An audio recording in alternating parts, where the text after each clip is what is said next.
Welcome back, nieces and nephews, to JEWAP, which stands for Just Everything with Auntie Pookie podcast. I'm your host, Sydney, or as many know me as Auntie Pookie. Thank you for tuning in. If this is your first time tuning in, thanks for listening, and thank you for just your support. And welcome. My podcast has a little bit of everything, and it's just a fun podcast. And you are tuning into the wonderful Black History Month, where I talk about wonderful individuals who are African American and also events that happen as well with African Americans, and just any cool questions that people ask me about being African American.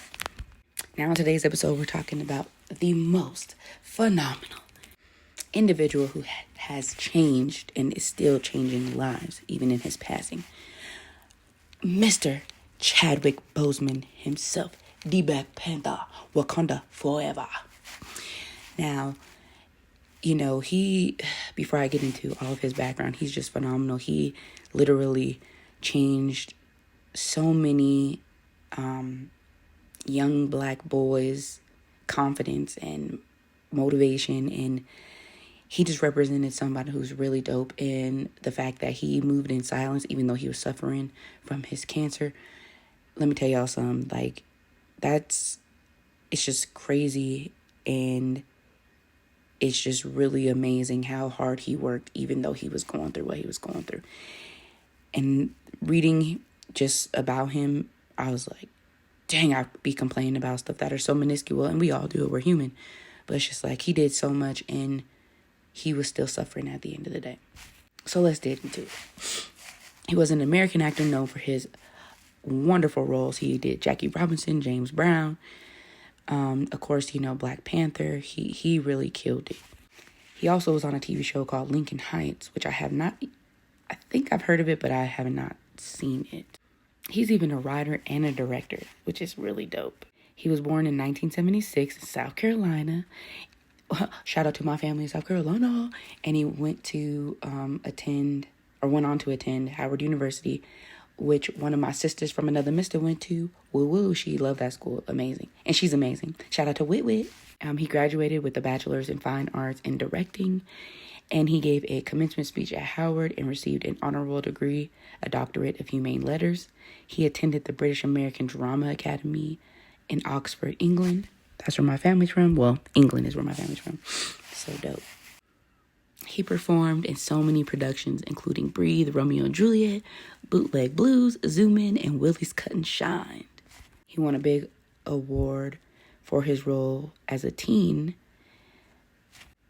in the 2002 urban transition Loose Blossom, a play by Ron Milner about a struggling African-American family pulled in by the temptation of fast cash. Ooh, crazy. He also directed a lot of films, and one of them was a short film called Blood Over a Broken Pond.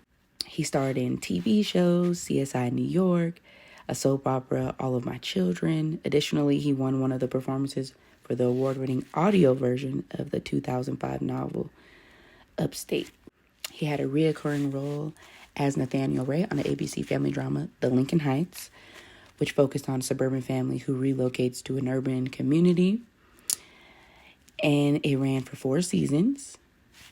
And he also had star guest appearances on ER, Lie to Me, and The Glades and Cold Case.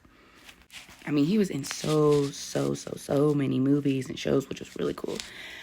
I unfortunately have not seen Jackie Robinson, but I heard that it was so legit and so amazing. James Brown was so amazing. And let me tell you something, when I'm cleaning my house, I always play Black Panther in the background because it's just it's so powerful. I don't even know how to describe how amazing it is, but it's super dope. And I think that he just kills these roles, man. Any role he plays, he really just gets into character, and he does an amazing, phenomenal job. He's really, really amazing. The very last movie he played in was Ma Rainey's Black Bottom, and man, that movie was so dope. All the actors killed it in that. Just how they were able to portray that time era, the clothes, like the style, the swag. Man, I'm like, I could be in a movie. I can kill the swag. It's dope. But yeah, he's just a phenomenal person. And, during his passing, he passed away August 28th, 2020. And 2020 was trash, side note. But yeah, from colon cancer.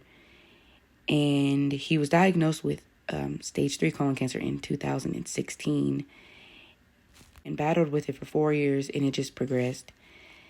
He continued to fight, though, every single day, and he really wanted, to finish Black Panther and any projects that he had, and he did not tell anyone. Like I said before, he moved in silence. And I think that at times, even if you are dealing with anything, whether it is, an illness, or you just literally have dealt with anything, like people not supporting your dreams, goals, whatever, sometimes it's better to move in silence, because just so that I feel like, and I don't know because I don't know his family or anything, but I know that some people, when they're sick, they don't want people to feel sorry for them because that's all they see them as, is a sick person. They don't see them as the bright person that makes cupcakes every day, or who loves baking, or who loves to travel, or who loves to read bedtime stories. Like, I think people really don't want people to see them as sick because they treat them different.